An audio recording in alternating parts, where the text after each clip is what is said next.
Welcome to 95 news. ప్రతిక్షణం ప్రజాక్షేమం కోసం. ముందుగా పేపర్ వార్తా కార్యక్రమానికి స్వాగతం.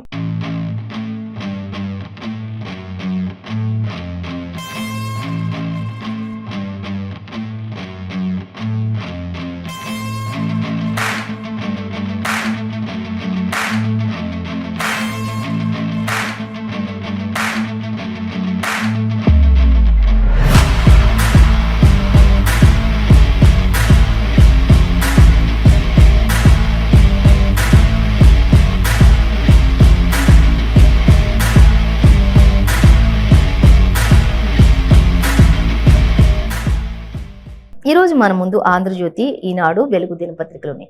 మరి ఏ దినపత్రికల్లో ఏ వార్తలు ఉన్నాయి అనేది మనం మొదటిగా చూసుకుందాం. ఫస్ట్ వచ్చేసి ఆంధ్రజ్యోతి దినపత్రిక చూసుకుందాం. ఆంధ్రజ్యోతి దినపత్రిక చూసినట్లయితే మనకి ప్రధానంగా అంటే మనకి ఏడవకంటూ టీమిండియాకి సంబంధించినటువంటి డ్రెస్సింగ్ రూమ్ కు మోదీ నిరాశతో ఉన్నటువంటి ఆటగాళ్లను చూసి ప్రధాని ఓదార్చారు అనేది మనకి ఇక్కడ ప్రధానంగా ఇచ్చినటువంటి వార్త.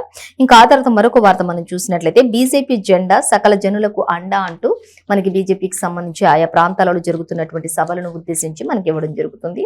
ఇక మోదీతోనే తెలంగాణ అభివృద్ధి అంతా కూడా సాధ్యమవుతుంది అంటూ కూడా ఇక్కడ అవినీతి కుటుంబ పార్టీలన్నింటినీ కూడా పారద్రోలటమే మోదీ యొక్క లక్ష్యం అంటూ మనకి ప్రధానమైన వార్తలుగా ఇచ్చారు. ఆ తర్వాత మరొక వార్త మనం చూసినట్లయితే బాబుపై సాక్షులు ఎక్కడా అంటూ క్వశ్చన్ మార్క్ పెట్టారు. ఇంకా ఏపీ హైకోర్టు సంచలన వ్యాఖ్యలు, రెగ్యులర్ బెయిల్ మంజూరు అంటూ కూడా మనకి ఇక్కడ ఇవ్వటం జరుగుతుంది. సో మొత్తంగా బాబుకైతే బెయిల్ రావడం జరిగింది. ఇంకా అలాగే ఎల్లో మీడియా అంతా కూడా హర్షం వ్యక్తం చేస్తున్నారు అనేది మనకు ఆల్రెడీ తెలిసిన విషయం. అయితే ఇది తాత్కాలికమైన బెయిలా లేకపోతే మరి ఎప్పటికీ ఉండే బెయిలా ఏంటి, రెగ్యులర్ గా ఉండేటువంటి బెయిలా ఏంటి అది ఇంకా తెలియదు మనకి. స్కిల్ కేసులో సొమ్ము టీడీపీ ఖాతాలకు మళ్లినట్లుగా ఆధారాలు అయితే లేవు, దర్యాప్తుల్లో కూడా లోపం ఉంది, సంతకాల్లో తేడాకు సీఎం బాధ్యుడా అంటూ కూడా క్వశ్చన్ చేస్తున్నారు. అలాగే కేసు పెట్టిన 32 నెలలకు ఆయన్ను నిందితుడిగా చేర్చారు. 29 నుంచి రాజకీయ ర్యాలీలు కూడా చంద్రబాబు నిర్వహించుకోవచ్చు అంటూ కూడా మరి తీర్పు వచ్చినట్లుగా తెలుస్తుంది.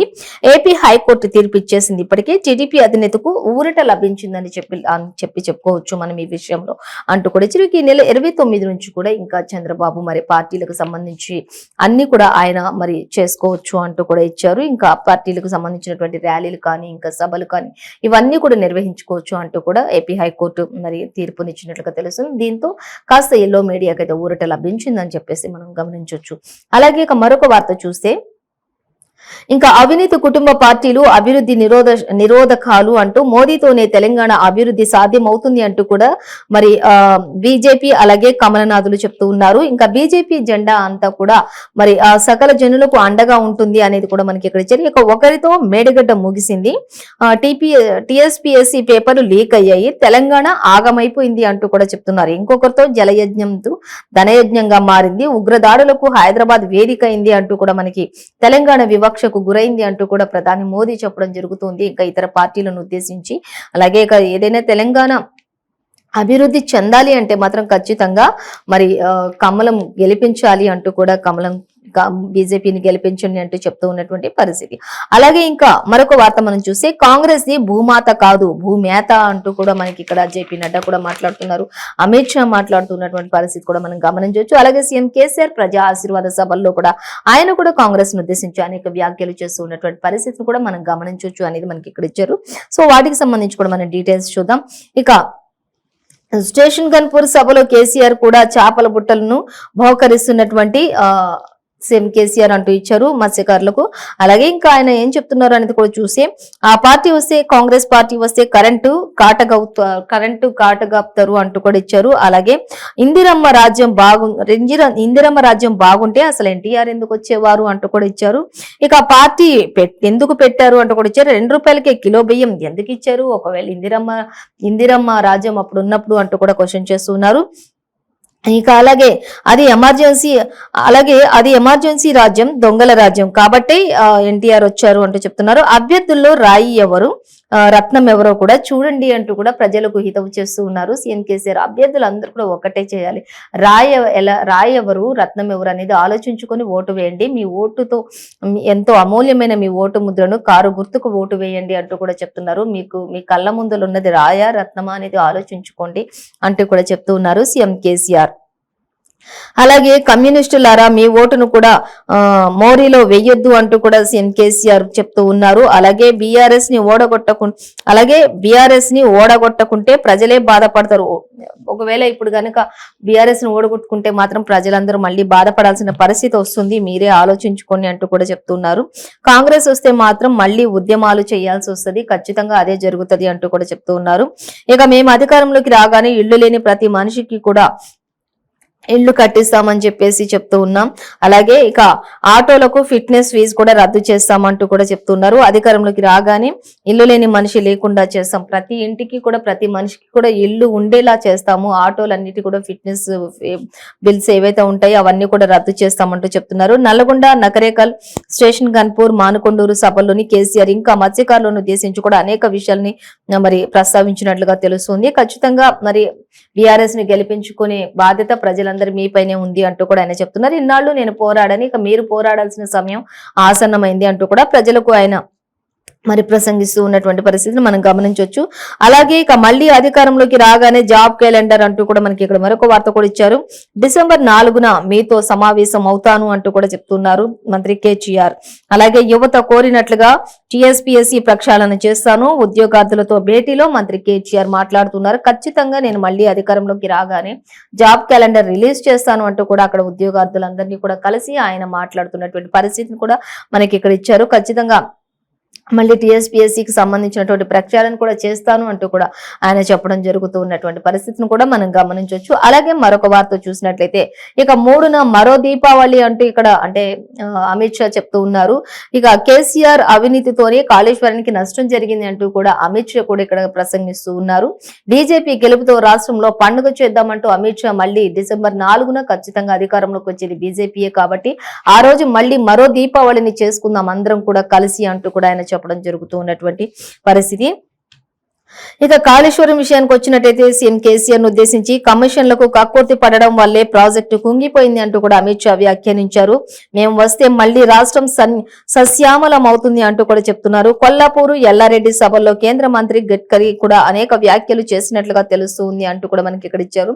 ఇక అలాగే అమిత్ షా అలాగే గడ్కరీ అందరూ కూడా ఇంకా ప్రతి ఒక్కరు కూడా ఇప్పుడున్న ప్రెసెంట్ రాష్ట్ర సర్కార్ను ఉద్దేశించి మాత్రం మరి దుయ్యబడుతూ ఉన్నారు అనేది మాత్రం మనకి క్లియర్ గా అర్థమవుతుంది. ఇక మళ్ళీ వచ్చే 3న మాత్రం మరో దీపావళి ఉంటుంది. ఇక బీజేపీ గెలుపుతోనే రాష్ట్రంలో ఖచ్చితంగా ఈ పండుగ చేసుకుంటాం అంటూ కూడా అమిత్ షా ఘాటు వ్యాఖ్యలే చేస్తూ ఉన్నారు అనేది కూడా మనకి ఇక్కడ ఇచ్చారు. దేశ రాష్ట్ర భవిష్యత్తును నిర్ణయించే ఎన్నికలు ఇవి కాబట్టి ఖచ్చితంగా అందరూ కూడా ఆలోచించి దేశాన్ని రక్షించుకునే విధంగా ముందుకు వెళ్ళండి, ఓటు హక్కును వినియోగించుకోండి అంటూ కూడా మరి దేశం యొక్క భవిష్యత్తును నిర్దేశించేటటువంటి ఎన్నికలు కాబట్టి ఇవి చాలా జాగ్రత్తగా ప్రతి ఒక్కరు కూడా మరి ఆలోచించి ఓటు వేయండి అంటూ కూడా అమిత్ షా కూడా చెప్తున్నటువంటి పరిస్థితిని మనం గమనించవచ్చు. అలాగే మజ్లిస్ కు భయపడుతున్న కేసీఆర్ అంటూ కూడా మనకి ఇవ్వడం జరుగుతుంది. అందుకే అధికారికంగా విమోచన చేయట్లేదు బీఆర్ఎస్, మజ్లిస్, కాంగ్రెస్ అలాగే 2G, 3G, 4G పార్టీలు అంటూ కూడా ఇచ్చారు. అవినీతిపై విచారణ అలాగే బాధ్యులను జైలుకి పంపుతాము ఖచ్చితంగా అంటూ కూడా ఇచ్చారు. 3 చక్కెర కర్మాగారాలను కూడా పునరుద్ధరిస్తామంటూ ఇచ్చారు. మెట్పల్లి, జనగామ సభల్లో అమిత్ షా అనేక వ్యాఖ్యలు చేస్తారు. ముయ్యబడినటువంటి మరియు చక్కెర కర్మాగారాలు ఏవైతే ఉంటాయో షుగర్ ఫ్యాక్టరీస్ ని వాటన్నిటిని కూడా మళ్ళీ రీఓపెన్ చేపిస్తాము అంటూ కూడా అమిత్ షా హామీ ఇస్తున్నటువంటి పరిస్థితిని మనం ఇక్కడ ఆంధ్రజ్యోతి దినపత్రికలో చూడొచ్చు. అలాగే ఇంకా తెలంగాణలో కారు స్టీరింగ్ సీఎం కేసీఆర్, మంత్రి కేటీఆర్ దగ్గర లేదని ఓవైసీ దగ్గర ఉందని చెప్పి కేంద్ర హోంమంత్రి అమిత్ షా విమర్శించారు రాష్ట్ర సర్కార్ను ఉద్దేశించి అంటూ కూడా మనకి ఇక్కడ ఇచ్చారు. అలాగే మజ్లిస్ కి భయపడే తెలంగాణ విమోచన దినోత్సవాన్ని కూడా ఆయన ప్రకటించలేదు అంటూ కూడా ఆయన ఎద్దేవా చేస్తూ మాట్లాడుతూ ఉన్నారు. అధికారికంగా ఇంతవరకు చేయలేదు అంటూ కూడా చెప్పారు. బీఆర్ఎస్, కాంగ్రెస్ లో అయోధ్య రామ మందిర నిర్మాణానికి వ్యతిరేకమని కూడా షా ఆరోపించారు అంటూ కూడా ఇచ్చారు. బీఆర్ఎస్ వాళ్ళు, కాంగ్రెస్ వాళ్ళు కూడా మరి రామ మందిరానికి అపోజిషన్ వాళ్ళు అంటూ కూడా మరి షా వివరించడం జరుగుతుంది. అలాగే రాష్ట్రంలోని మతపరమైనటువంటి రిజర్వేషన్లను కూడా రద్దు చేసి బీసీ, ఎస్సీ, ఎస్టీలను ఈ ముగ్గురికి కూడా పంచుతామని చెప్పేసి కూడా అమిత్ షా చెప్పడం జరుగుతూ ఉన్నటువంటి పరిస్థితి. అధికారంలోకి రాగానే బీసీని సీఎం చేస్తాము అంటూ కూడా మనకి ఇక్కడ చెప్పడం జరుగుతున్నటువంటి పరిస్థితి అమిత్ షా వ్యాఖ్యానించారు. అలాగే మరొక వార్త మనం చూసినట్లయితే ఇంకా కేసీఆర్ నమూనా అంటే మేడిగడ్డ కొంగడమేనా అంటూ క్వశ్చన్ మార్క్ పెట్టారు ఇక్కడ రేవంత్ రెడ్డి. సో అంటే కేసీఆర్ నమూనా ఏంటి, చేసినవన్నీ కూడా మరి ఒక క్లారిఫికేషన్ లేకుండా ఒక మరి నాణ్యత లేకుండా మరి కట్టడం వల్ల ఇప్పుడు ఈ రోజు మేడిగడ్డ కుంగిపోయింది. అదేనా కేసీఆర్ నమూనా అంటే అంటూ కూడా రేవంత్ రెడ్డి కూడా ఆయన ప్రసంగిస్తున్నటువంటి ప్రసంగాలలో ఇటు రాష్ట్ర సర్కార్ను ఉద్దేశించి ఆయన కూడా చాలా దుయ్యబట్టారు అనేది మనకి ఇక్కడ ఇవ్వడం జరుగుతుంది. అంటే బంగారు తెలంగాణ రాలేదు కానీ వారి కుటుంబానికి బంగారు బాటలు అయితే వేసుకున్నారు అంటూ ఇచ్చారు. కేసీఆర్ కుటుంబం మాత్రం బంగారు పళ్ళెంలో అన్నం తింటోంది అంటూ కూడా మనకి ఇక్కడ ఇచ్చారు. అలాగే దేశంలోనే నంబర్ 1 తాగుబోతుల రాష్ట్రంగా మార్చారు అంటే అది కేవలం కేసీఆర్ మాత్రమే, తెలంగాణ రాష్ట్ర ప్రభుత్వాన్ని మాత్రమే అంటూ కూడా కేసీఆర్ వ్యాఖ్యానించారు. అలాగే ఇంకా చూద్దాం, మిత్రుడినే మోసం చేసిన కేసీఆర్ కు ప్రజలంటే ఓ లెక్కనా అంటూ కూడా చెప్తూ ఉన్నారు. అలాగే ఇందిరమ్మ రాజ్యం లేకుంటే కేసీఆర్ బిచ్చమెత్తుకునేవాడు అంటూ కూడా చెప్తూ ఉన్నారు. ఆయన సింగిల్ విండో డైరెక్టర్ అయ్యింది కూడా ఆ రాజ్యంలోని అంటూ కూడా చెప్తున్నారు. ఇందిరమ్మ వల్లే ఎస్సీ ఎస్టీలకు లక్షల ఎకరాలకు భూ పంపిణీ జరిగింది అంటూ కూడా ఆనాటి కాలంలో జరిగినటువంటి అవన్నిటిని కూడా మరి రేవంత్ రెడ్డి వివరిస్తూ వచ్చారు. అలాగే నర్సాపూర్ లో జరిగినటువంటి పరకాల బహిరంగ సభలోని రేవంత్ రెడ్డి ఇంకా మరి ఇప్పుడున్నటువంటి రాష్ట్ర సర్కార్ చేసినటువంటి మోసాలన్నింటినీ కూడా ఒక్కొక్కటిగా మరి వివరిస్తూ అక్కడ ప్రసంగం చేస్తున్నారు. ప్రజలందరికీ కూడా మరి కాంగ్రెస్ రాగానే అధికారంలోకి రాగానే ఏ గ్యారంటీలు అమలు చేయబోతున్నారు అనే వాటి గురించి కూడా మొత్తం క్లియర్ గా వివరించారు. అలాగే మరొక వార్త చూద్దాం. ఇక రైతులు ఉద్యోగులకు షాక్ అంటూ ఇచ్చారు. రైతు బంధు రుణమాఫీ అలాగే డిఏకు బ్రేక్ పడుతుంది. ప్రభుత్వ విజ్ఞప్తిని తిరస్కరించిన ఈసీ ఎన్నికల వేళ ఎలా ఇస్తారంటూ ప్రశ్న. రబీ పంట రైతు బంధు ఇప్పట్లో లేనట్లే అంటూ ఇచ్చారు. 25% మంది రుణమాఫీకి ఆటంకాలు కలిగిస్తున్నారు. ఉద్యోగులు 3 డిఏలకు ఇబ్బంది ఉంటుంది అంటూ కూడా ఉద్యోగులకు సంబంధించి అలాగే రైతులకు సంబంధించినటువంటి ఇప్పుడు ఎలక్షన్ మూమెంట్స్ కాబట్టి ఇప్పట్లో ఇవేవి కూడా చేయడానికి కుదరదు అంటూ కూడా ఈసీ మరి తేల్చి చెప్పినట్లుగా తెలుస్తుంది. సో మరొక వార్తాపత్రిక మనం చూసినట్లయితే వెలుగు దినపత్రిక చూద్దాం. వెలుగు దినపత్రిక చూసినట్లయితే మనకి ప్రధానంగా ఇచ్చిన వార్త అంటే ఇంకా సాగర్ ఎడమ కాల్వ షట్టర్ కొట్టుకుపోయింది అంటూ మనకి ఇక్కడ ఇచ్చారు. 1200 ఎకరాల్లో నీట మునిగిన వరి అంటూ కూడా మనకి వరిని చూపిస్తూ ఆ యొక్క పిక్ ను కూడా ఇక్కడ మనకి ఇక్కడ ఇచ్చారు చూడొచ్చు. ఇక అలాగే కొన్నేళ్ల క్రితమే గేటుకు తుప్పు పట్టినా ఇంతవరకు రిపేర్లు చేయని ఆఫీసర్లు. ఎన్నికల వేళ పాలేరుకు నీటిని విడుదల చేయడంతో ఈ ప్రమాదం సంభవించింది అంటూ కూడా ఇచ్చారు. అయితే మరిన్ని డీటెయిల్స్ మనకి సెకండ్ పేజ్ లో ఇచ్చారు. మొత్తంగా అయితే అక్కడ సాగర్ ఎడమ కాలువ షట్టర్ అంతా కూడా ఎప్పటి నుంచి తుప్పు పట్టిపోయి అది చాలా మరి గేట్ మొత్తం కూడా మరి చెదలు పట్టినట్లుగా రాలిపోతున్న పరిస్థితిలో ఉన్నప్పటికీ కూడా అధికారులు ఎవరు కూడా పట్టించుకోకపోవడం వల్లే ఇప్పుడు ఈ ప్రమాదానికి చోటు చేసుకుంది అంటూ కూడా ఇచ్చారు. 1200 ఎకరాల్లో దాదాపుగా అంతా కూడా నీట మునిగిపోయింది వరి అంతా కూడా. అంటే ఇప్పుడు ఈ ప్రభుత్వం ఈ యొక్క నష్టాన్ని ఎవరు ఆదుకుంటారు అంటూ కూడా చెప్తున్నారు. ఇంతవరకు రిపేర్లు కూడా చేయని దుస్థితిలో ఉన్నారు. ఆఫీసర్లు చూసి చూడనట్టుగా వ్యవహరిస్తున్నారు. ఆ కారణం చేతే ఇప్పుడు ఇంతటి ప్రమాదం పొంచి వచ్చింది అంటూ కూడా చెప్తూ ఉన్నారు. ఇక ఎన్నికల వేళ పాలేరుకు నీటిని వదలాలని చెప్పేసి ఆ యొక్క ప్రక్రియ కొనసాగించడం వల్లే ఈ ప్రమాదం జరిగింది అంటూ కూడా మనకి ఇక్కడ ఇవ్వడం జరుగుతుంది. ప్రధానమైన వార్త. సో మరిన్ని డీటెయిల్స్ కూడా మనకి సెకండ్ పేజ్ లో ఇచ్చారు, గమనించవచ్చు. అలాగే మరొక వార్త మనం చూసినట్లయితే పైసా చుట్టూ ఎలక్షన్ ఉంది ఇప్పుడు అంటూ కూడా ఇచ్చారు. ఎలక్షన్ మూమెంట్ కాబట్టి ప్రతి ఒక్కరు కూడా పైసలు దండుకుంటూ ఉన్నారు. పైసలతోటి ఓట్లు కొనాలని చూస్తూ ఉన్నారు. అటువంటి వారిని ఎక్కడికక్కడ మరి పకడ్బందీ చర్యలతోటి పట్టుకుంటూ ఉన్నారు. అయినప్పటికీ కూడా మరి కొన్ని జరుగుతూనే ఉన్నాయి అంటూ కూడా మనకి ఇక్కడ ఇవ్వటం జరుగుతుంది. అయితే రోజువారీ కూలీ ఇచ్చి జనాన్ని వెంట తిప్పుకుంటున్నటువంటి లీడర్లు అంటూ కూడా మనకి ఇక్కడ ఇచ్చారు. అయితే లీడర్లు అంతా కూడా మరి పనులు చేసుకునే వాళ్ళందరినీ కూడా రోజువారీ ఆ పనులకి మాన్పించేసి మరి రోజు కూలీ వాళ్ళకి ఎంతైతే వస్తుందో అంత కూలీలు వీళ్ళు ఇచ్చుకొని మరి వాళ్ళ వెంట తిప్పుకుంటున్నటువంటి లీడర్లు పైసా కూడా పెట్టుకుంటున్నారు. పైసా కూడా ప్రతి ఒక్కరికి మరి పంచుకుంటూ లీడర్లు మరి ప్రతి ఒక్క ప్రజను కూడా తిప్పుకుంటున్నటువంటి పరిస్థితి.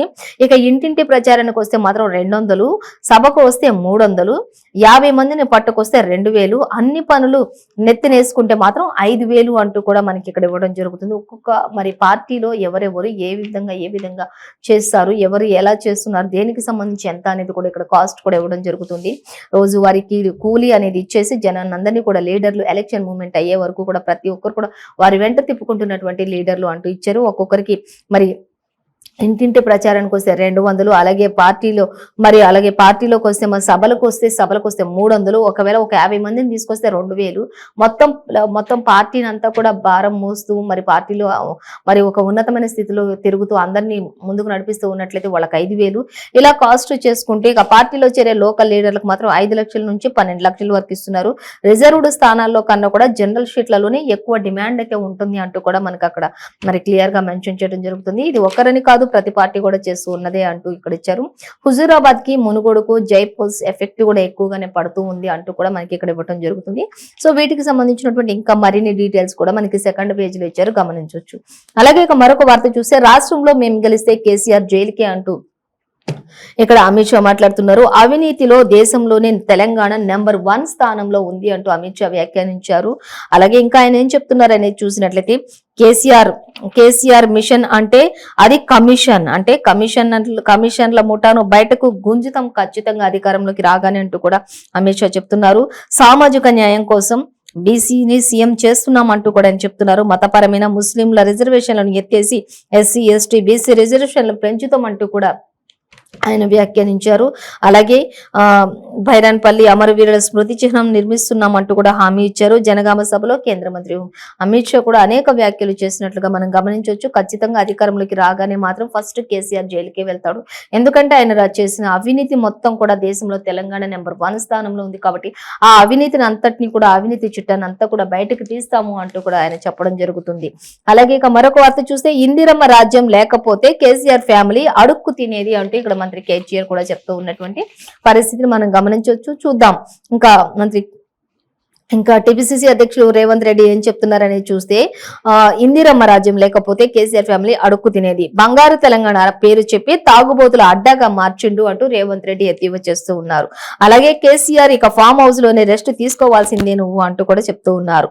అలాగే ప్రజల ఉసురు తగిలి ఈ ఎన్నికల్లో కొట్టుకుపోతాడు అంటూ కూడా దొరల రాజ్యం పోవాలి, ఇందిరమ్మ రాజ్యం రావాలి అంటూ నర్సాపూర్ పరకాల సభలోని మంత్రి రేవంత్ రెడ్డి చెప్తున్నటువంటి వ్యాఖ్యలు చేశారు అంటూ మనకి ఇక్కడ ఇవ్వడం జరుగుతుంది. ఇంకా అనేక వ్యాఖ్యలు కూడా ఆయన చేశారు.